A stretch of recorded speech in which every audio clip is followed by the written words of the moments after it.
अस्सलामुअलैकुम dear students. उम्मीद है आप सब खैरियत से होंगे।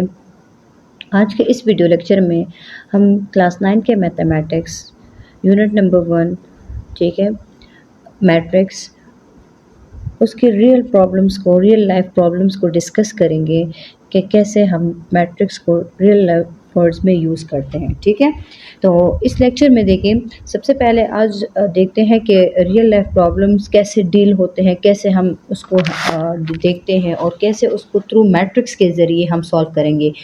तो यहाँ पे चूँकि हमारे पास इससे पहले जो लेक्चर था जिसको हमने डिस्कस किया था, जिसमें हमने ग्रामर रूल्स और इन्वर्जन मेथड डिस्कस किया था, ठीक है। तो यहाँ पे क्योंकि हमारे पास जो डेटा होगा तो उसमें हमारे पास साइमल्टेनियसली इक्वेशंस होंगे, ठीक है। तो साइमल्टेनियसली इक्वेशंस हमने सॉल्व करने हैं थ्रू इन्वर्जन मेथड और ग्रामर रूल्स की मदद से। अब देखते हैं कि डेटा हमारे पास क्या है, ठीक है। तो डेटा हमारे पास ये है, जो प्रॉब्लम आपको दिया गया है उस प्रॉब्लम में अगर देख लें तो एग्जाम्पल है कि there two numbers such that the sum of the first and 3 times the second is 53, while the difference between 4 times the first and twice the second is 2.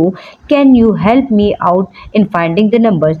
इसका मतलब ये है कि एक दोस्त जो है वो एक क्वेश्चन पूछ रहा है कि लेट सपोज हमारे पास क्या है, दो नंबर है, ठीक है। दो नंबर का जो सम है उसमें जो पहला नंबर है, यानी पहला नंबर नहीं पता, यानी पहला नंबर मीन्स ये जो आपका एक्स फर्स्ट लिखा है, ठीक है, कि पहला नंबर फर्स्ट, तो फर्स्ट नहीं पता, ठीक है। तो ये एक अननोन है, तो उसको हम क्या कर लेंगे, एक्स सब वो कंसिडर करेंगे।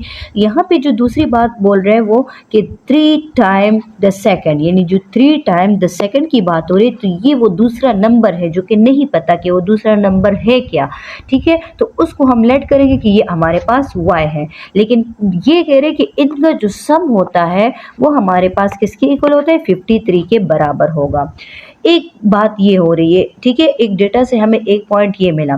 दूसरा हमारे पास इसमें एक ये बात हो रही है कि अगर इनके बीच का डिफरेंस हम निकालते हैं तो डिफरेंस में क्या होता है कि बिटवीन, अगर डिफरेंस हम निकालेंगे तो जो 4 टाइम द फर्स्ट, यानी अब फर्स्ट हमने क्या लेट किया था, x, यानी उस दूसरे बात में कह रहे कि डिफरेंस में हमारे पास उस नंबर का जब 4 टाइम हम लेते हैं, यानी फर्स्ट नंबर का जब 4 टाइम आप लेते हो और सेकंड नंबर को जब आप डबल करते हो, ठीक है, क्या करते हो, सेकंड नंबर को जो y हमने कंसिडर किया था इसको क्या करना है, डबल करना है, लेकिन इनका जो डिफरेंस होगा वो हमारे पास 2 के बराबर होगा, ठीक है। तो अब देखना ये है कि can you help me out in finding the numbers, क्या आप मेरी मदद कर सकते हैं इसको फाइंड करने में। तो इसको कैसे फाइंड करेंगे, थ्रू इन्वर्जन मेथड, या हमारे पास क्या होगा जो हमने पढ़ा हुआ है ग्रामर रूल।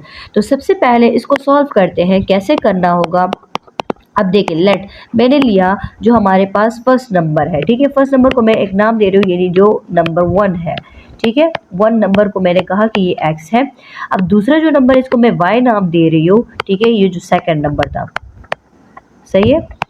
अच्छा, अब अकॉर्डिंग टू कंडीशन क्या था, फर्स्ट जो बात हो रही थी डेटा से जो हमारे पास आया वो ये था कि हमारे पास पहले नंबर, यानी इधर ऊपर देख ले तो यहाँ पे लिखा है कि द सम ऑफ फर्स्ट, जो आपके पास फर्स्ट नंबर है इनका जब आप सम लेते हो तो फर्स्ट नंबर यानी वो क्या था, वो हमारे पास x है, ठीक है। अकॉर्डिंग टू कंडीशन डेटा ये आपके पास x है, और दूसरे नंबर का हम क्या लेंगे, यानी उनको 3 टाइम करना है, 3 टाइम वो नंबर जो आपके पास, और फिर इनका सम, यानी देखिए आपके पास ये 3 टाइम द सेकंड नंबर, ठीक है, 3 टाइम उसका लेना है। तो 3 टाइम, टाइम का मतलब यानी वो मल्टीप्लाई होगा उस नंबर के साथ, और उनका जो सम होगा वो हमारे पास किसके बराबर है, वो 53 के बराबर है। तो अब देखते हैं कि वो कैसे करना है।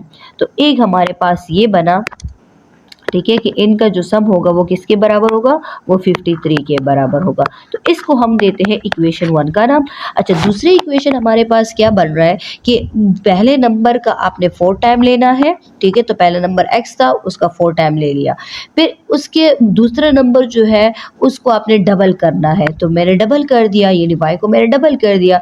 अब इनका डिफरेंस लेना है, ठीक है, और ये डिफरेंस किसके बराबर होगा, ये 2 के बराबर होगा। तो ये आया दूसरा इक्वेशन। तो ये जो हमारे पास सिस्टम बना है साइमल्टेनियसली लीनियर इक्वेशन का, इसमें से वो दो नंबर यानी x एंड y की वैल्यू को फाइंड करना है with the help of inversion method और क्रैमर रूल। तो अब देखते हैं, लेकिन चले इस क्वेश्चन को मैं लेके जाते हूँ इन्वर्जन मेथड की तरफ। तो इन्वर्जन मेथड के जरिए हम इसको सॉल्व करते हैं, ठीक है। तो करना कैसे होगा, पहला स्टेप हमारे पास क्या था इन्वर्जन मेथड में, पहला स्टेप हमारा ये था कि इनको पहले इन मैट्रिक्स फॉर्म में लिखते हैं, ठीक है। अच्छा जी, जब हम इसको मैट्रिक्स के फॉर्म में लिखेंगे तो यहाँ पे क्या आएगा ये, और आपके पास जो इसका जो लेफ्ट साइड है यानी ये आपका सेकंड रो बन जाएगा, ठीक है। अच्छा जी, दूसरा साइड हमारे पास कॉलम मैट्रिक्स बना देगा जो कोई कांस्टेंट नंबर्स है, ठीक है। इनमें से अब ये आपका पहला स्टेप है। दूसरे स्टेप में क्या करना होता है कि इनकी कोफिशिएंट को अलग करना होगा। तो सेम हमने कोफिशिएंट को अलग कर दिए हैं, ठीक है। और हमारे पास जो अननोन है वो x एंड y है, तो इसका एक कॉलम बना दिया है। तो आपके पास ये आ गया, ठीक है।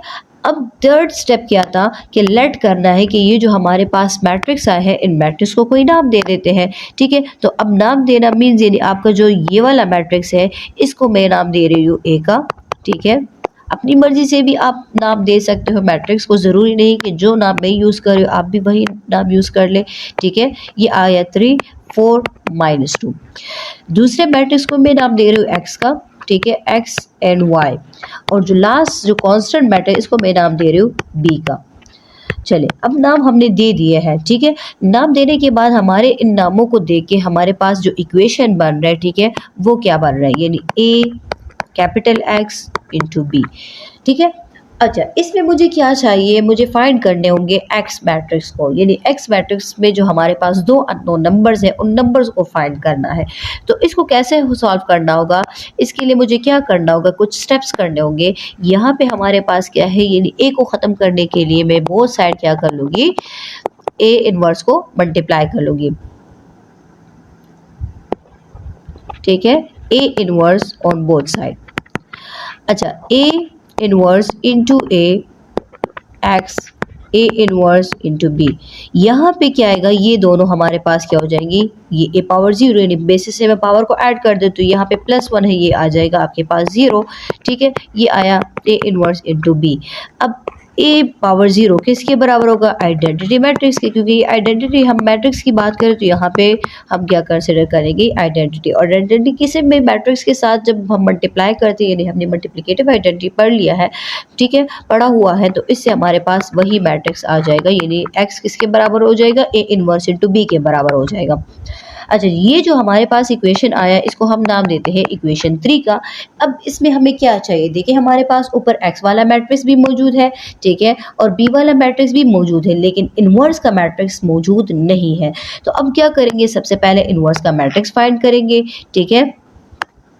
अच्छा, इनवर्स का मैट्रिक्स कैसे फाइंड होगा, तो सबसे पहले मुझे क्या चाहिए, इनवर्स के लिए सबसे इम्पोर्टेंट चीज़ क्या है कि हमें उसका डिटर्मिनेंट पता हो कि क्या ये जो हम ए का इनवर्स फाइंड करेंगे तो क्या इसका डिटर्मिनेंट एग्जिस्ट करता है कि नहीं करता, ठीक है। तो सबसे पहले आपने क्या करना होगा, ये जो ए मैट्रिक्स का हम इनवर्स फाइंड करेंगे उसके लिए मुझे सबसे पहले इसका डिटर्मिनेंट मालूम करने के, डिटर्मिनेंट एग्जिस्ट और नॉट एग्जिस्ट। तो यहाँ पे देखना ये है कि इससे अगर आंसर हमारे पास नॉन सिंगुलर आया तो मीन्स के एग्जिस्ट करता है, यानी 1 मल्टीप्लाई -2, ठीक है, -3 मल्टीप्लाई या 4 मल्टीप्लाई 3। तो इधर से हमारे पास जो रिजल्ट आ रहा है वो -2 माइनस इधर से क्या आएगा 12। तो इट मीन्स कि हमारा जो रिजल्ट आया है वो -14 which is not equal to 0। तो हमारा यहाँ पे मतलब क्या होगा कि A determinant is not equal to 0, so A inverse क्या करे, एग्जिस्ट करे, नहीं हम आगे इनवर्स के प्रोसीजर को कंटिन्यू कर सकते हैं, ठीक है। अब आपने क्या करना है, अगला हमने क्या फाइंड करना होता है, अगला हमने फाइंड करना होता है एडजॉइन ऑफ अ मैट्रिक्स, यानी ए का जो एडजॉइन है वो भी निकालना है।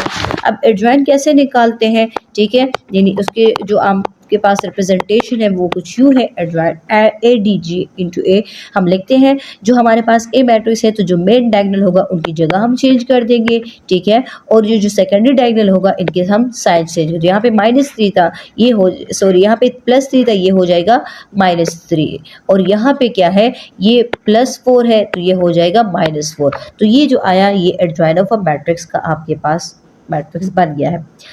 अब जो इनवर्स का फॉर्मूला था, ठीक है, यानी हम इनवर्स को जिस फॉर्मूले से फाइंड करते हैं वो कुछ यूँ है, ए इनवर्स हमारे पास बराबर होता है 1/a डिटर्मिनेंट एडजॉइन ऑफ ए। अब सिंपल जो एडजॉइन का मैट्रिक्स है और जो हमारे पास डिटर्मिनेंट आया है इनको इसमें इस फॉर्मूले में से पुट कर देना है। ठीक है, तो यहाँ पे क्या आएगा, देखिए आपने सिंपल काम क्या करना होगा, यहाँ पे अब आना है, ठीक है, इक्वल टू हम क्या कर लेंगे 1/, तो ए डिटर्मिनेंट का आंसर किसके इक्वल आया था, -14। ठीक है, ये -14 था। एडजॉइन का मैट्रिक्स क्या है, तो एडजॉइन का मैट्रिक्स चले ऊपर से दिखा देती हूँ कि एडजॉइन का मैट्रिक्स क्या है। ठीक है, तो आप देख ले एडजॉइन का मैट्रिक्स आपके सामने है। ठीक है, यहाँ पे सबसे पहले क्या करना है, यानी -2 1, ठीक है, -3 एंड -4 मैंने लिख दिया है। अब ये जो आया है ये इनवर्स का आया है मैट्रिक्स। ठीक है, इनवर्स का मैट्रिक्स हमारे पास आ गया है। अब सिंपल सा काम करना ये होगा कि जो हमारे पास इक्वेशन 3 था, ठीक है, इक्वेशन 3 क्या था, याद है आपको, देखिए इक्वेशन 3 हमारे पास ये था कि X equal to A inverse into B find करना था, यानी एक्स मैट्रिक्स को फाइंड करना है। तो उसके लिए मुझे क्या चाहिए, इनवर्स भी हमारे पास आ गया है, बी मैट्रिक्स ऑलरेडी पहले से मौजूद है। तो हम सिंपल काम कर लेंगे क्या, कि आपने इधर एक्स मैट्रिक्स क्या पुट करना होगा, ये जो हमने लिया था जिसको हमने नाम दिया था एक्स का, और इधर इनवर्स का मैट्रिक्स हमारे पास आया। ठीक है, 1/14 -14, ठीक है, और इसके साथ जो एडजॉइन का मैट्रिक्स था यानी -2 -3 -4 एंड 1, और साथ में बी का मैट्रिक्स हम लिख देंगे। मल्टीप्लिकेशन में है तो बी का मैट्रिक्स मल्टीप्लिकेशन में आ जाएगा। अब सिंपल हम सबसे पहले क्या कर देंगे, सबसे पहले इन मैट्रिक्स की मल्टीप्लिकेशन कर देते हैं। तो जब मैट्रिक्स की मल्टीप्लिकेशन कर देते हैं तो फर्स्ट रो इस कॉलम के साथ, तो -2 × 53, ठीक है, और यहाँ पे -3 × 2 हो जाएगा। दूसरा कॉलम नहीं है तो ब्रैकेट को क्लोज कर दें, -4 × 53 + 1 × 2। यहाँ से क्या मैट्रिक्स आ रहा है आपके पास, ठीक है, तो 1/-14 एज इट इज आ गया। इनकी मल्टीप्लिकेशन से हमारे पास क्या बन रहा है, इनकी मल्टीप्लिकेशन से देखिए जब 2 × 53 करते हो तो इससे आंसर आते हैं 106 -106, और 3 × 2 तो उससे रिजल्ट बन रहा है -6। ठीक है, ब्रैकेट क्लोज कर दे। नीचे से -4 × 53 जब हम कर दें तो हमारे पास रिजल्ट आता है 212। ठीक है, और 1 × 2 तो ये 2 हो जाएगा। इसको अब कैसे करना है, इन दोनों को ऑपरेट करना है, प्लस करना है। ठीक है, तो हमारे पास क्या रिजल्ट आ रहा है देखिए, अच्छा जी, यहाँ पे क्या आएगा, -106 -6, इससे क्या बन रहा है -112। ठीक है, -212 + 12 से क्या बन रहा है -210, यानी 2 को माइनस कर दे। तो यहाँ पे जो आपके पास रिजल्ट आया, और सॉरी यहाँ पे तो मैं भूल गई, यहाँ पे लिखना भी है, यानी 1/-14। ठीक है, अच्छा जी, अब यहाँ पे ये जो स्केलर है इसको अंदर मल्टीप्लाई कर देते हैं, तो -112 × ठीक है 1/14 -14। ठीक है, इसी तरह से क्या आ जाएगा, अच्छा यहाँ पे -210 को अब मल्टीप्लाई करना है इधर -1/14 के साथ। ठीक है, तो यहाँ पे कुछ टर्म कैंसिल हो रहे हैं, यानी 14 के टेबल से ये भी कैंसिल हो रहा है, 14 के टेबल से ये भी कैंसिल हो रहा है। ठीक है, कैसे, किस नंबर से, 14 1 ज़ा 14 एंड 14 8 ज़ा क्या आएगा 112। अच्छा 14 1 ज़ा 14 एंड इधर से आएगा 14 15 ज़ा हमारे पास क्या बन रहा है -210। अब देखिए क्या करना है, इधर से हमारे पास आया -8 × -1, 14 ख़त्म हो गया था, नीचे से आ गया 15 -15 × -1, तो इसका जो रिजल्ट बन रहा है वो क्या बन रहा है 8, यानी 8 × -1 -8 × -1 तो 8 ही आएगा ना, -15 × -1 तो आंसर क्या आ रहा है 15 आ रहा है। तो ये जो हमारे पास राइट साइड देखिए अब किसको करना था, यानी मैट्रिक्स जो हमारे पास था, ठीक है, यानी आपके पास क्या था x y किसके बराबर आ गया 8 15।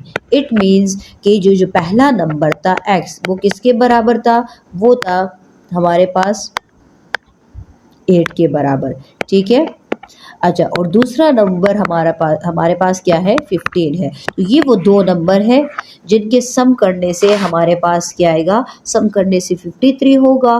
ठीक है, और ऐड माइनस करने से ठीक है क्या आएगा 2 आएगा।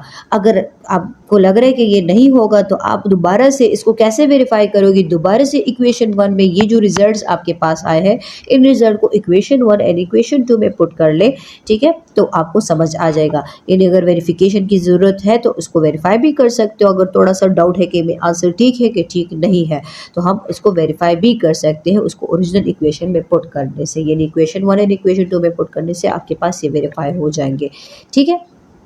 अच्छा, इससे रिलेटेड दूसरा क्वेश्चन करते हैं, उसको थोड़ा सा मैं क्रैमर रूल के ज़रिए से करवाती हूँ ताकि क्वेश्चन समझ आ जाए, ठीक है।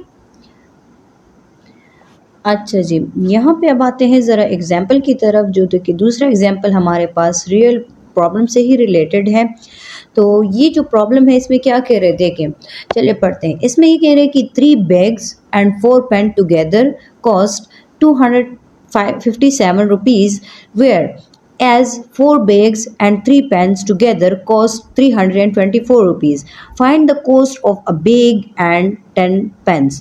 यहाँ पे बात किसकी हो रही है, यानी आपके पास 3 बैग्स हैं और पहले जो बात हो रही है पहले स्टेटमेंट में पहले लाइन में कि 3 बैग्स हैं और 4 पेन है आपके पास, लेकिन इनके जब हम टोटल कॉस्ट लेते हैं, टोटल कीमत मालूम हमारे पास आती है तो वो टोटल कीमत हमारे पास क्या होता है 257 रुपीज़ है।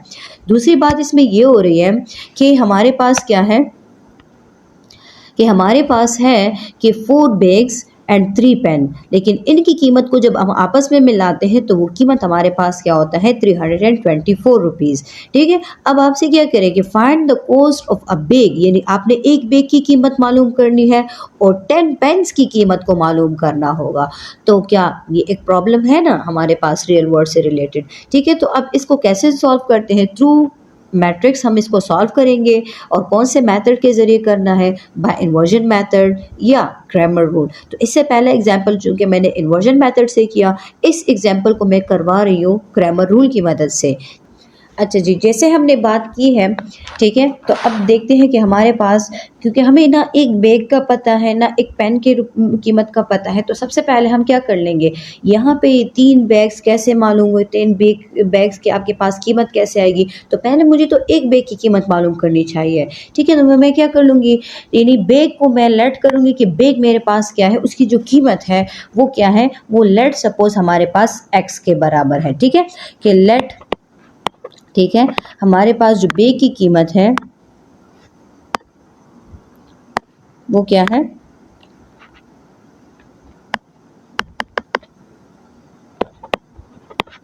कि लेट जो बैग्स है, यानी एक बैग की कीमत क्या है हमारे पास, वो x हो जाएगा, ठीक है। और दूसरा हमारे पास जो y है, यानी पेन को मैं कह दूंगी कि जो पेन्स है वो हमारे पास क्या है, वो y है। मुझे नहीं पता एक पेन की कीमत क्या है या एक बैग की कीमत क्या है।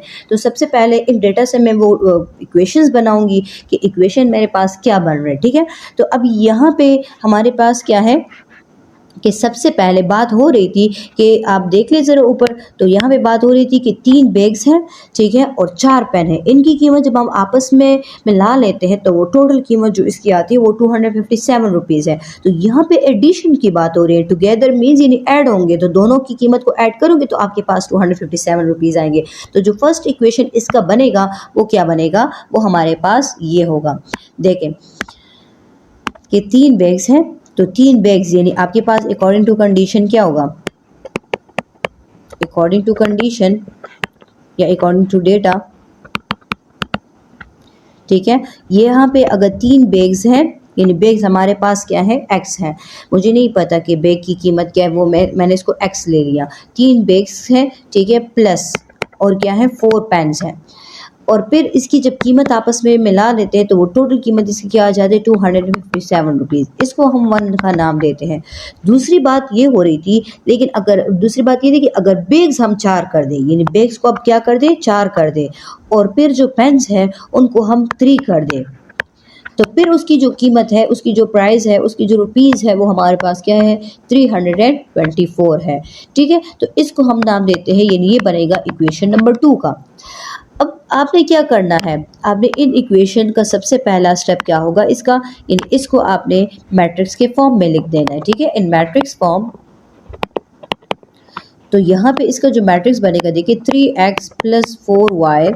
दूसरा हमारे पास क्या था, यानी दूसरा कंडीशन जो था, दूसरी बात जो हो रही थी वो 4 पेन थे, 4 बैग्स थे और 3 पेन थे, ठीक है। तो इसका एक मैट्रिक्स बनाया और यहाँ पे जो कॉलम मैट्रिक्स होगा वो हमारे पास कुछ ये होगा, ठीक है। अच्छा जी, अब इसमें जो सेकंड स्टेप होगा, यानी उसमें आपने क्या करना है, आपने ये करना होगा कि इनमें से वही स्टेप जिससे इन्वर्जन मेथड में वो किया था कि मैट्रिक्स यानी कोफिशिएंट के कॉलम को अलग करना, तो इधर भी क्या करना है, कोफिशिएंट के कॉलम को अलग करना है, ठीक है। चलिए जी, मैंने कोफिशिएंट के कॉलम को अलग कर दिया। हमारे पास जो दो अननोन है वो एक x है, दूसरा y है, ठीक है। और यहाँ पे जो कांस्टेंट के जो कॉलम्स है, यानी टोटल जो आपके पास कीमत थी वो क्या है, 257 है, दूसरा हमारे पास क्या है, 324 है। अच्छा, ये आ गया। उसी तरह सेम हम क्या कर लेंगे, इनको कोई नाम दे देते हैं मैट्रिक्स को। तो मैं इनको नाम देती हूँ कि लेट मेरे पास क्या है, जो ए मैट्रिक्स है, ठीक है, वो हमारे पास, ठीक है, इसको नाम दे दे ए का, अपनी मर्जी से नाम दे सकते हो, ठीक है। और ये आया, दूसरे को मैं वही x ही कंसिडर कर लेती हूँ कि ये आपका x एंड y है, और आपका ये आ गया b, 257 और 324। अच्छा, चूंकि मैं यूज़ कर रही हूँ क्रैमर रूल की मदद से उसको लेके जाना है, ठीक है। तो हम सबसे पहले क्या कर लेंगे, अच्छा, क्रैमर रूल हमारे पास बेसिकली इसके जो हमारे पास फार्मूलाज हैं वो कुछ यूँ है, यानी इसमें इंपॉर्टेंट चीज़ चाहिए मुझे डिटर्मिनेंट, ठीक है। जैसे इन्वर्जन के लिए भी डिटर्मिनेंट ज़रूरी था, इसी तरह क्रैमर रूल के लिए भी डिटर्मिनेंट ज़रूरी है। क्यों? क्योंकि हमारे पास यहाँ पे फार्मूले कैसे होते हैं, इसके जो हमारे पास एक्स का फार्मूला होता है वो हमारे पास ये है, ठीक है। अच्छा जी, यहाँ पे देखिए, यानी हम कंसिडर करते हैं, यानी एक्स जब हम निकालते हैं x के वैल्यूज़ को, तो उसका फार्मूला हमारे पास से होता है कि a इंटू एक्स डिटर्मिनेंट, ठीक है, और साथ में a डिटर्मिनेंट। अब कैसे करना है ये मैं बता रहा हूँ। y का जो फार्मूला होता है, ये डिटर्मिनेंट ऑफ a y, ठीक है, इन determinant of a divided by a determinant. अच्छा, अब सिंपल काम करना है कि मैं पहले x को फाइंड करूंगी, तो इसके लिए भी देखिए यहाँ पे डिटर्मिनेंट चाहिए, इधर भी डिटर्मिनेंट चाहिए। तो मैं पहले a का डिटर्मिनेंट चेक करती हूँ, क्या a का डिटर्मिनेंट पॉसिबल है। अगर पॉसिबल है तो ठीक है, हम आगे प्रोसेस कंटिन्यू करते हैं। ये कौन सा रूल है, ये कौन सा मैथड है, ये हमारे पास है क्रैमर रूल का मैथड, ठीक है। आपने क्या करना होगा, अब पहले ए डिटर्मिनेंट निकालते हैं कि ए का डिटर्मिनेंट है क्या। तो मैट्रिक्स हमारे पास ए का क्या था, 3 4, ठीक है, 4 3। अच्छा, इसका डिटर्मिनेंट निकालते हैं तो 3 मल्टीप्लाई 3 माइनस 4 मल्टीप्लाई 4, तो इससे 9 माइनस 16 आ जाएगा, ठीक है। और इधर से क्या आएगा, 9 माइनस 16 से क्या रिजल्ट आ रहा है हमारे पास, 9 माइनस 16 से आ रहा है -7, जो कि नॉट इक्वल टू 0 है। तो इट मीन्स कि ए डिटर्मिनेंट भी क्या आया है, not equal to 0, so A inverse exist करता है। हम आगे इस प्रोसेस को कंटिन्यू कर रहे हैं, ठीक है। अच्छा, अब यहाँ पे अगली बात क्या हो रही है, अच्छा, यहाँ पे क्या करना था, जो x था, x में क्या था कि x में आपको जो गिवन है फॉर्मूला, यानी वो गिवन था A X determinant divided by A determinant. Determinant तो आया, लेकिन ए एक्स कैसे निकालोगे, तो उसके लिए सबसे पहले आपने क्या करना होगा, ए एक्स मैट्रिक्स को फाइंड करना है। ए एक्स मैट्रिक्स कैसे फाइंड करना होगा, आपने कुछ रिप्लेसमेंट करनी होगी कोफिशिएंट ऑफ एक्स का, किसके साथ, यानी अब देखिए आपके पास ए एक्स आप फाइंड कर रहे हो ना, तो यहाँ पे मैं थोड़ा सा इसको अलग समझा देती हूँ, ठीक है। आपने क्या करना है, मुझे सबसे पहले ए एक्स का चाहिए डिटर्मिनेंट। अब ए एक्स को कैसे फाइंड करना होगा, तो यहाँ पे ऊपर आपने जाना है ए मैट्रिक्स में, ठीक है। और ए मैट्रिक्स में हमारे पास क्या है, जो एक्स के कोफिशिएंट है, तो एक्स के कोफिशिएंट क्या थे, यहाँ पे ज़रा ए मैट्रिक्स में लिख देती हूँ, ठीक है। ए मैट्रिक्स मेरे पास ये था, ठीक, 4, ठीक है, 3 4 एंड 4 3। और जो बी मैट्रिक्स है वो भी ज़रा मैं लिख देती हूँ, ठीक है। बी मैट्रिक्स क्या था, 257 एंड 324। अच्छा, क्या करना होगा, यहाँ पे एक्स डिटर्मिनेंट कैसे फाइंड करोगे, तो सबसे पहले हमारे पास क्या है, ये जो एक्स के कोफिशिएंट है, ये एक्स के कोफिशिएंट थे ना, इसको रिप्लेस करना होगा जो हमारे पास कांस्टेंट है, यानी कांस्टेंट के टर्म्स के साथ, यानी इस तरीके की जगह क्या आएगा ये, और इस 4 की जगह पे ये वैल्यू आ जाएगी, सिर्फ x के कोफिशिएंट। जब आप ए एक्स डिटर्मिनेंट को फाइंड करोगे तो यहाँ पे ये ऐसे हो जाएगा, b के कोफिशिएंट को as it is, sorry b के नहीं, y के कोफिशिएंट को एज इट इज ही रहने देना है। तो यहाँ पे मैं लिख देती हूँ, ठीक है, 257 3 की जगह पे, एंड 4 की जगह पे क्या आ जाएगा 324। ठीक है, अब जो बी के y के कोफिशिएंट थे, तो y के कोफिशिएंट क्या है 4 और 3, इसको ऐसे ही छोड़ देना है। बाकी डिटरमिनेंट उसी तरह से फाइंड करना है, यानी इनका क्रॉस मल्टीप्लाई करके। ठीक है, तो इधर से क्या आएगा 257 मल्टीप्लाई 3 माइनस 324 मल्टीप्लाई 4। ठीक है, इसके रिजल्ट में हमारे पास क्या बन रहा है जी, जब हम 257 को मल्टीप्लाई करते हैं, ठीक है, तो 257 से हमारे पास बन रहा है 771 माइनस, एंड 324 से हमारे पास क्या बन रहा है, उससे हमारे पास आ रहा है 1296। लेकिन जब इसको हम सब्ट्रैक्ट करते हैं तो सब्ट्रैक्शन से क्या रिजल्ट आ रहा है -525। ठीक है, तो ये आया ए एक्स डिटर्मिनेंट। अब ये जो हमारे पास इक्वेशन है, यानी इसको जो हमने नाम दिया होगा 1, ठीक है, इक्वेशन 1, इसमें जाके इसको पुट कर देना है। ठीक है, क्योंकि ए एक्स भी फाइंड हो गया और ए डिटर्मिनेंट भी आ गया है। इसी तरह सेम प्रोसीजर करना है वाई के लिए। ठीक है, तो मैं सबसे पहले इसको कर देती हूँ, यानी पुट कर देती हूँ। ठीक है, फिर आते हैं उसकी तरफ, यानी हमारे पास क्या है x equal to A X divided by A determinant. ठीक है, इसमें अब देखें यहाँ पे इसका जो रिजल्ट, आप इधर भी वो सारा स्टेप कर सकते हो। ठीक है, कि इधर उसी में से आप ये डिवीजन वाले सारे प्रोसेस कर देते हो, इधर डायरेक्ट आंसर पुट कर लो। तो इधर हमारे पास आंसर क्या था 225।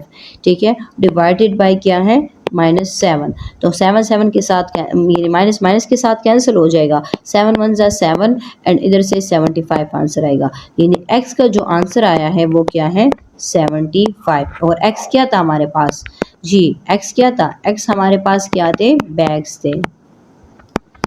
ठीक है, बैग्स के जो है हमने प्राइस को फाइंड कर लिया है। इसी तरह से अब y को करना है, तो y का जो फॉर्मूला है वो है A Y determinant divided by A determinant. अब आप देखिए इसको ऐसे भी कर सकते हो कि इधर इसी में से वो स्टेप कर ले, यानी अगर मैं ए वाई लिख रही हूँ ना, तो ए वाई मीन्स कि मैंने अब x के कोफिशिएंट लिखने हैं। ठीक है, अब चेंज किस में आएगा, y के कोफिशिएंट में चेंज लेकर आने, किसके साथ चेंज करोगे, b के जो आपके पास कोफिशिएंट थे उनसे रिप्लेस करना है। ठीक है, तो अब यहाँ पे क्या आएगा, यानी y के जो कोफिशिएंट थे उनकी जगह पे अब b के कोफिशिएंट आ जाएंगे, b के एलिमेंट्स आ जाएंगे। ठीक है, 324 डिवाइडेड बाय डिटरमिनेंट दोनों के लिए सेम था, यानी आपके पास डिटरमिनेंट क्या था 7 था, -7। इधर भी आपने क्या करना है, वही स्टेप रिपीट करने, क्रॉस मल्टीप्लिकेशन। तो देखिए मैं इधर इसी के स्टेप में लेके जा रही हूँ, तो 3 multiply 324 minus 4 multiply 257 divided by -7। ठीक है, अच्छा यहाँ से क्या रिजल्ट आ रहा है, 3 मल्टीप्लाई जब हम करते हैं, ठीक है, तो 3 मल्टीप्लाई इससे हमारे पास रिजल्ट आ रहा है 972। इधर से 257 से हमारे पास क्या रिजल्ट आ रहा है 1028 डिवाइडेड बाय -7। अब जब इनको सब्ट्रैक्ट करते हैं, सब्ट्रैक्शन से क्या रिजल्ट आ रहा है -56, और डिवाइडेड बाय क्या है -7, और ये चूंकि डिवाइड हो रहे हैं माइनस माइनस के साथ कैंसर, 7 1 जा 7 7 8 जा 56, तो इधर क्या रिजल्ट आ रहा है 8 आ रहा है। ठीक है, तो ये किसके, ये हमारे पास एक पेन की जो प्राइस है वो हमारे पास कितनी है 8 है। और ये किस किया था हमारे पास, पेन को हमने किससे डिनोट किया था, वाई से डिनोट किया था। तो हमने with the help of Cramer rule इस प्रॉब्लम को सॉल्व किया कि जो पेन थे, पेन के एक पेन को फाइंड किया। लेकिन अब देखिए एक बात इसमें ये भी थी कि हमारे पास क्या है कि जो कॉस्ट थी वो थी हमारे पास, बेग्स तो एक ही था, बेग यानी जो इक्वेशन था वो ये था कि the cost of a bag and pens, 10 pens का मालूम करना था ना, यानी इसको मालूम करना था cost of a bag, bag यानी एक बेग की कॉस्ट मालूम करनी थी। ठीक है, और जो कि वो एक्स था, तो वो कितना, वो हमने फाइंड किया यानी 75, वो ये था। और ये मालूम करना था साथ में कि 10 पेन की कीमत क्या होगी। तो एक पेन की, वो वाई था, वाई से डिनोट किया था, एक पेन की कीमत हमारे पास 8 है। ठीक है, तो 10 पेन की कितनी होगी, जब हम इसके साथ क्या करें 10 पेन को मल्टीप्लाई करेंगे ना, तो यहाँ पे 8 मल्टीप्लाई क्या हो जाएगा 10 आ जाएगा, यानी 10 पेन मल्टीप्लाई कर दे तो इधर से 80 आ जाएगा। और इनकी टोटल हमने वो सम मालूम करनी कि टोटल इनका एक साथ टोटल प्राइस कितना है। तो अब क्या करना है, यानी 75 प्लस 80, इनकी टोटल कीमत क्या आ जाएगी, 155।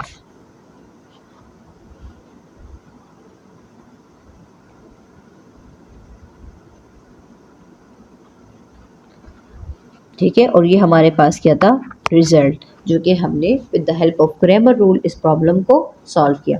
आई होप आप लोग को समझ आई होगी। कोई भी क्वेश्चन हो तो आप पूछ सकते हैं, इंशाल्लाह कोशिश करूँगी कि वो मैं आपको समझाऊँ। अल्लाह हाफिज़।